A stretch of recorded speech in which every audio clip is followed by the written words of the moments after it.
حسین ہمارے ہیں، لیکن کیا ہم ان جیسے ہیں؟ جس خاندان نے اپنی جانیں دے کر ہمیں بیدار کرنا چاہا، وہ عام لوگ نہیں تھے، وہ دنیا کا سب سے مقدس اور بافضیلت خاندان تھا۔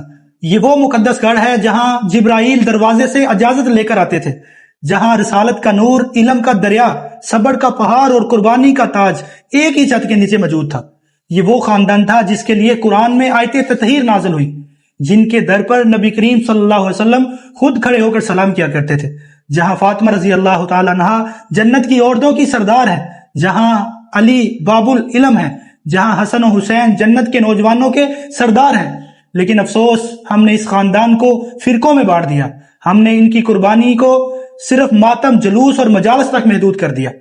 جس خاندان نے اپنی جانیں دے کر ہمیں بیدار کرنا چاہا، ہم نے ان کے کردار کو چھوڑ کر صرف نعرے یاد رکھے۔ ہم روتے ہیں لیکن بدلتے نہیں، ہم حسین کا نام لیتے ہیں لیکن یزیدیت سے سمجھوتا بھی کرتے ہیں۔ کیا حسین نے قربانی صرف اس لیے دی تھی کہ ہم ہر سال روئیں، یا اس لیے کہ ہم ہر دور کے یزید کے سامنے ڈٹ جائیں؟ کیا حضرت زینب رضی اللہ تعالیٰ عنہ نے خطبے صرف اس لیے دیے کہ ہم نعرے لگائیں، یا اس لیے کہ ہم جرأت، غیرت اور حق گوئی کو زندگی کا اصول بنائیں؟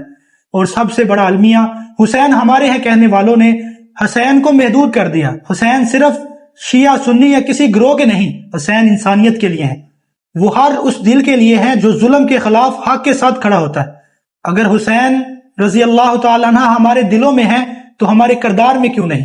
اگر کربلا ہمیں رلاتی ہے تو بیدار کیوں نہیں کرتے؟